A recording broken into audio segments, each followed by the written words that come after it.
Chapter 7. But Solomon was building his own house 13 years, and he finished all his house. He built also the house of the forest of Lebanon. The length thereof was 100 cubits, and the breadth thereof 50 cubits, and the height thereof 30 cubits, upon 4 rows of cedar pillars, with cedar beams upon the pillars. And it was covered with cedar above upon the beams, that lay on 45 pillars, 15 in a row. And there were windows in 3 rows, and light was against light in 3 ranks. And all the doors and posts were square with the windows, and light was against light in 3 ranks. And he made a porch of pillars. The length thereof was 50 cubits, and the breadth thereof 30 cubits. And the porch was before them, and the other pillars and the thick beam were before them. Then he made a porch for the throne where he might judge, even the porch of judgment.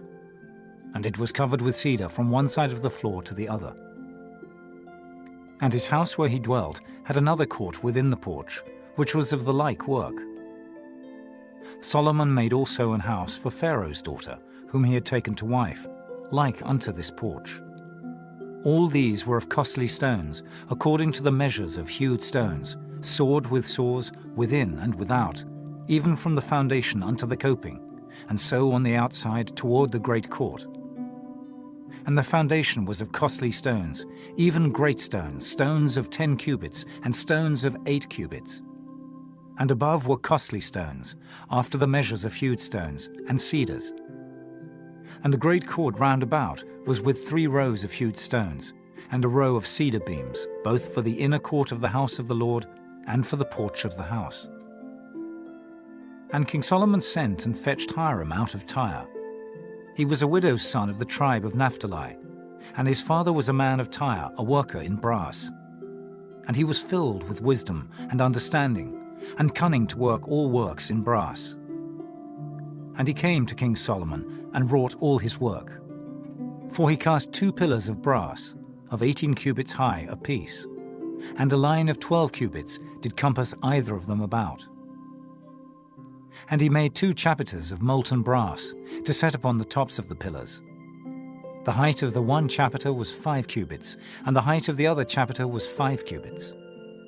And nets of checker work, and wreaths of chain work, for the chapiters which were upon the top of the pillars, 7 for the one chapiter, and 7 for the other chapiter.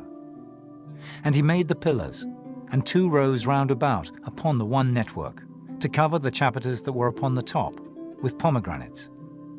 And so did he for the other chapiter.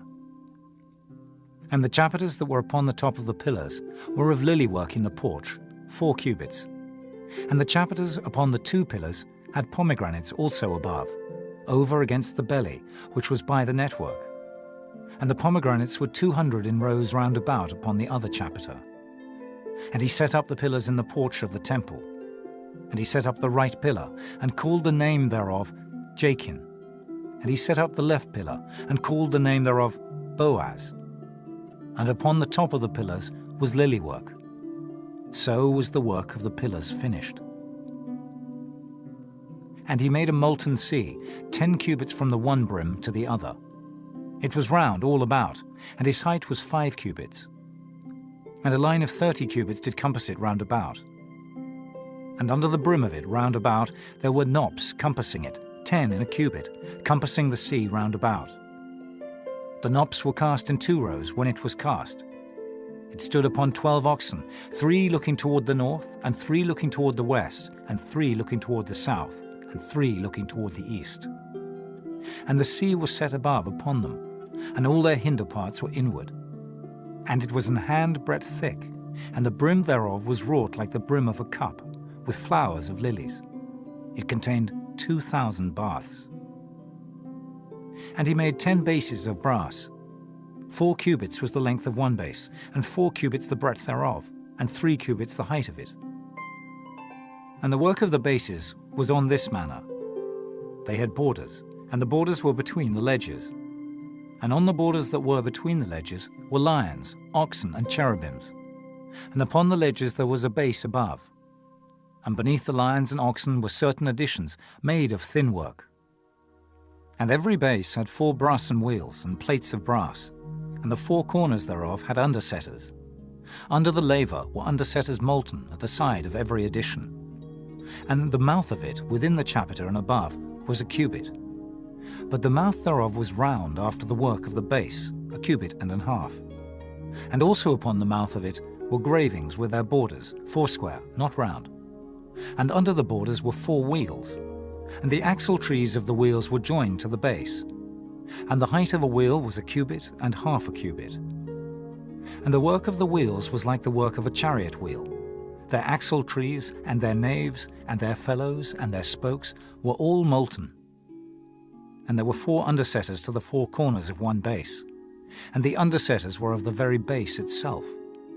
And in the top of the base was there a round compass of half a cubit high, and on the top of the base the ledges thereof and the borders thereof were of the same.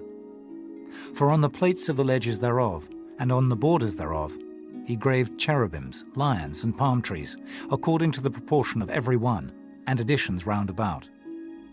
After this manner he made the 10 bases. All of them had 1 casting, 1 measure, and 1 size.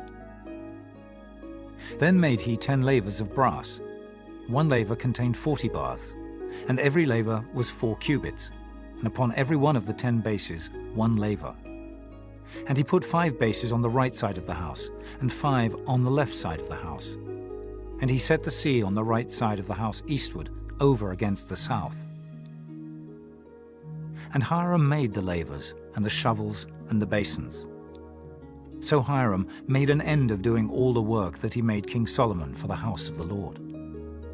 The 2 pillars and the 2 bowls of the chapiters that were on the top of the 2 pillars, and the 2 networks to cover the 2 bowls of the chapiters which were upon the top of the pillars.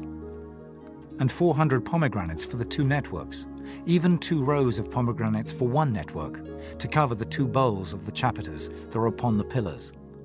And the 10 bases and 10 lavers on the bases, and 1 sea, and 12 oxen under the sea, and the pots, and the shovels, and the basins. And all these vessels, which Hiram made to King Solomon for the house of the Lord, were of bright brass. In the plain of Jordan did the king cast them, in the clay ground between Succoth and Zarthan. And Solomon left all the vessels unweighed, because they were exceeding many. Neither was the weight of the brass found out.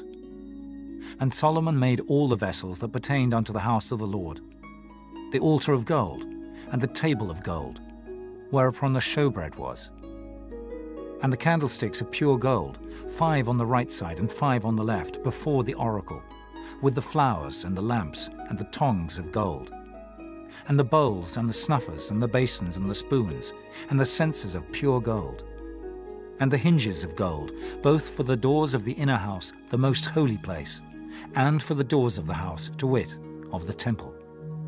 So was ended all the work that King Solomon made for the house of the Lord. And Solomon brought in the things which David his father had dedicated. Even the silver and the gold and the vessels did he put among the treasures of the house of the Lord.